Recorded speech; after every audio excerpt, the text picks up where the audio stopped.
बड़े भैया की परफॉर्मेंस देख के आज मुझे कहावत याद आती है जो मैंने अपने स्कूल में 10वीं कक्षा में सुनी थी भाई। और वो कहावत कुछ ऐसी है कि जब किस्मत में लिखे हो लौड़े, वाह वाह, जब किस्मत में लिखे हो लौड़े तो कहाँ से मिलेंगे पकौड़े। लिटरली आज जिस हिसाब से मैं एक्सपेक्ट कर रहा था, मैंने मोहन भाई के चैनल पे सुपर चैट भी कर दी थी कि भाई आज रोनाल्डो हैट्रिक मारेगा। और रोनाल्डो के पास इतनी चांसेस थी आज हैट्रिक मारने की, जो उसने ओपन गोल डायलो पे मिस किया एंड उसने मिस किया, मतलब आज लिखित था कि आज तो रोनाल्डो गोल जाना ही नहीं है, एंड वही हुआ। लेकिन ओवरऑल यूनाइटेड वन, बहुत कन्विंसिंग परफॉर्मेंस नहीं थी। Substitute came on and change the match. उसके अलावा काफी सारी न्यूज है कॉन्ट्रैक्ट एक्सटेंशन पे लेके। मेसी का लास्ट वर्ल्ड कप है, बेंजेमा को कॉन्ट्रैक्ट एक्सटेंशन मिल रहा है, एंड मैड्रिड की फिलोसफी मैं फिर उसकी तारीफ करूंगा आज। उसके अलावा बार्सिलोना टारगेट जुबीमेंडी को भी नया कॉन्ट्रैक्ट देने की बात चल रही है, एंड आर्सेनल अपने 3 इंपॉर्टेंट प्लेयर्स को भाई न्यू डील पेन डाउन करना चाह रही है। तो बिना टाइम खराब के शुरू करते हैं। आज की जो रोनाल्डो की परफॉर्मेंस थी वो आज काफी डिवाइसिव थी, क्योंकि भाई देखो, जो एंटी रोनाल्डो ब्रिगेड है पूरा मीडिया में, जो बहुत बहुत उछलता रहता है, इस समय काफी एक्टिव है। वो ये कहेगा कि भाई रोनाल्डो क्लियरली आज जो गोल स्कोरर्स थे, रैशफोर्ड एंड मार्शियल, एक चेंजिंग ऑफ द गार्ड है। यंग प्लेयर्स को खिलाना चाहिए, वो ज्यादा प्रोवाइड करते हैं टीम को। प्रेसिंग नहीं जो रोनाल्डो प्रोवाइड करता है, वो उसका सब ऑब्वियसली प्रोवाइड करते हैं ऑल्टरनेट।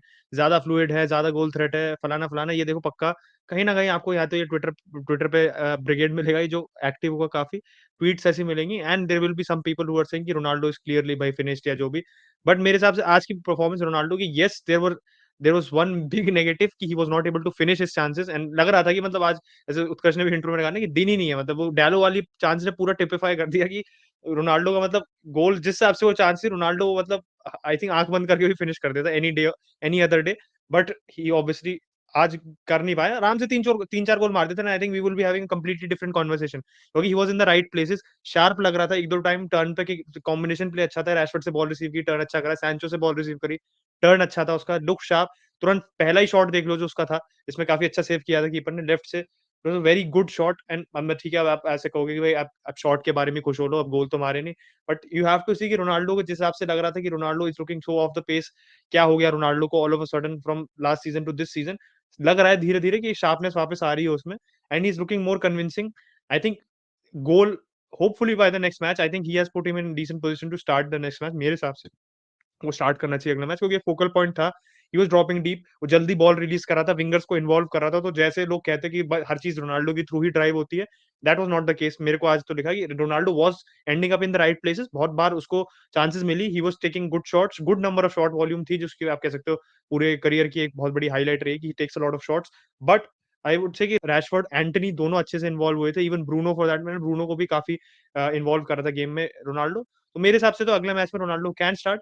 बट एक सेंट्रिक डिबेट है, इसलिए हमने वीडियो का टाइटल भी ये रखा कि who should be United starting striker, क्योंकि मार्शियल आके इस मैच में भी he had that impact. He looked refreshed, लग रहा था कि हाँ भाई प्लेयर में इसमें he is obviously adding something to the front line. उसका गोल भी देखो तो वेरी वेल टेकन, रैशफोर्ड के साथ वो लिंकअप प्ले जो हमें 3 सीजन पहले देखने को मिला था रैशफोर्ड के साथ उसका, जब दोनों का आप कह सकते हो अच्छा सीजन था। एंड मार्शियल का हाईएस्ट स्कोरिंग सीजन था यूनाइटेड में, तो थोड़ी बहुत ग्लिम्सेस उसकी दिख रही है। बट सबसे बड़ी दिक्कत मार्शियल के साथ यही है कि वो ही इज नॉट मतलब consistent from injury point of view. उसकी फिटनेस इतना बड़ा कंसर्न है कि अब आप ऐसे इस परफॉर्मेंस पर मार्शियल की, you would want him to start. But अगर वो if he loses that fitness, तो व्हाट शुड यू डू? तो मेरे हिसाब से Ronaldo I think is right now in a better fitness than Martial. आप रोनाल्डो से स्टार्ट करो, you can bring on Martial once Ronaldo gets tired. तो आप रोनाल्डो स्टार्ट करके 60-70 मिनट रोनाल्डो को आराम से खिला सकते हो। Then you can bring Martial on. I think it will be beneficial दोनों के लिए, क्योंकि मार्शियल के पास वो मैच फिटनेस आ जाएगी, he will be available for a longer period. Plus Ronaldo के साथ रहेगी, रोनाल्डो को जो वर्ल्ड कप से पहले उसको जो मिनट्स चाहिए इन द बैंक, वो उसको मिलेंगे, एंड होपफुली उसकी जो गोल स्कोरिंग फॉर्म वापस आ जाएगा। तो यूनाइटेड के लिए बहुत बेनिफिशियल होगा। और अगर मैं पूरे मतलब मैच की बात करूं कि यूनाइटेड ने आज चीज क्या सही की क्या गलत की, obviously substitutes were the main talking point, क्योंकि सब्स्टिट्यूट्स ने ही गेम इंपैक्ट किया। Sancho was not as involved as you would expect him to be। Antony काफी लाइव वायर था, एंटनी काफी चांसेस क्रिएट कर रहा था। और कैसिमीरो के स्टार्ट करने से एक ऑब्वियस बेनिफिट आज ये दिख गया कि एरिक्सन को वो जो आप कह सकते हो ना, बुली हो रहा था वो सिटी वाले मैच में। Obviously this is way lower standard of opposition, Omonia. But Omonia ने हमारे को ऐसा नहीं कि बहुत बिल्कुल पुश ओवर्स थे ओमोनिया, दे वर टफ टीम टू बीट। मैं यहाँ पे कोई भी एक्सक्यूज नहीं बना रहा हूँ किसी के लिए, बट आई थिंक कैसेमीरो के स्टार्ट करने से एरिक्सन के पास एक लाइसेंस है, he can go further up the pitch. वो मैलासिया से कंबाइन कर रहा था, सैंचो से भी कंबाइन कर रहा था, he was popping up in the more attacking positions. And Casemiro के होने से एक कामनेस इन मिडफील्ड आई थी जो उसने प्रोवाइड की थी। बस डिफेंसिवली आई वुड से कि लिंडेलॉफ के स्टार्ट करने से लिंडेलॉफ और मार्टिनेज के बीच में वो एक सिंक नहीं बैठ रही थी, क्योंकि sometimes they were caught on the transition, और ट्रांजिशन पे ही अल्टीमेटली भी दोनों गोल हमने खाए थे। बट मैं अगर वैसे बात करूं डिफेंसिव परफॉर्मेंस की, तो मैलेसिया एंड शॉ का एक मेरे को लग रहा है कि Shaw might be coming back into the team because Malacia ने आज he was to blame for the first goal, बहुत वीक था, he should have guarded the ball better and बहुत डिली डैली किया बॉल पे जबरदस्ती, I think that was a wrong choice to make. तो और लगातार उसकी मिस्टेक है, he was taken off, Shaw आया and Shaw look decent, Shaw भाई हमारे फाइनली पतले भी हो गए तो Shaw looked lean, Shaw is looking leaner, Shaw is looking like he can get back his place in the England side as well. तो I think अब इसके पास बहुत अच्छी अपॉर्चुनिटी है to make that left back spot his own, क्योंकि Malacia ने खुद गलतियां की है, plus Casemiro coming into the midfield, I think Everton के लिए हमारी यही लाइनअप होनी चाहिए, क्योंकि मैच में जो भी अब देखो लिंडलॉफ हमारे को खिलाना पड़ेगा because Varane is injured, Maguire is also injured, I think Lindelof अगर सिंक में आ गया मार्टिनेज के साथ तो that will be helpful for us क्योंकि Everton is not going to be that an easy match. But Casemiro and Ronaldo मेरे हिसाब से दोनों ने अपनी position in the starting lineup warrant कर लिया फॉर द नेक्स्ट मैच। और यूनाइटेड ने अटैकिंग चांसेस देखो ना बहुत सारे क्रिएट किए थे, अब वेस्टफुल थे गोल के सामने काफी। एक फर्स्ट हाफ में चांस थी, एंथनी का एक शॉट था जो कीपर का बेहतरीन सेव था भाई, उसके अलावा एंथनी ने एक ब्रूनो को पास दिया था जो कि मतलब मेरे ख्याल से कुड हैव डन बेटर वहां पे, या तो डिसीजन मेकिंग सही नहीं थी उसका। रोनाल्डो की चांसेस की हमने बात की, फर्स्ट हाफ में ब्रूनो का भी चांस था, उसके बाद सेकंड हाफ में obviously United did get the goals and came back into the match, mighty Omonia को हरा के यूनाइटेड अपने ग्रुप में भाइयों सेकंड आ चुकी है। एंड यू हैव फिर से ओल्ड ट्रैफर्ड मैच होगा जो probably I am expecting that United will win, and फिर ऑब्वियसली शेरिफ और सोसिएडाड से मैच पड़ता है, तो आई थिंक अगला मैच यूनाइटेड जीत जाती है, शेरिफ को बीट कर देती है। तो अब यूरोपा लीग में चाहे फर्स्ट और चाहे सेकंड हो, फर्क पड़ता है, क्योंकि भाई अगर आप सेकंड आओगे तो फिर आपको क्वालिफायर खेलना पड़ेगा, जो यूएफए चैंपियंस लीग में टीम थर्ड आई है उसके साथ क्वालिफायर खेल के जो जीतेगा वो राउंड ऑफ 16 में जाएगा, फर्स्ट आते हो तो आप सीधे राउंड ऑफ 16 में जाओगे। इतना जो वर्ल्ड कप ईयर है जिसमें ऑलरेडी इतने मैचेस आप खेल रहे हो, अगर वो 2 मैचेस आप बचा लेते हो तो भाई हेल्पफुल होगा। देखते हैं, सोसिएडाड मैच अभी थोड़ा सा दूर है, लेकिन definitely a match to keep an eye upon, क्योंकि वो काफी डिसाइसिव होगा इस ग्रुप के लिए। अब आते हैं भाई आर्सेनल मैच में। यहाँ पे मैच देखो, it was an easy win for Arsenal, एक दो सेव हमारे गोलकीपर मैटर ने अच्छे किए, लेकिन कंट्रोल में थी आर्सेनल, 3 अच्छे गोल। तीसरे भाई पहला गोल टियरनी का गजब का शॉट था, एंकेतिया ने अच्छा फिनिश किया। एंकेतिया ने वैसे बाकी मैच में थोड़ा वेस्टफुल था, शुड हैव मोर देन 1 गोल। उसके अलावा रॉब होल्डिंग ने दूसरा गोल मारा, एंड तीसरे गोल पे जो ह्यूसूस का भाई ड्रिबल था ना, देख के मतलब देख लेना हाइलाइट, जिसने नहीं देखी मजा आ जाएगा।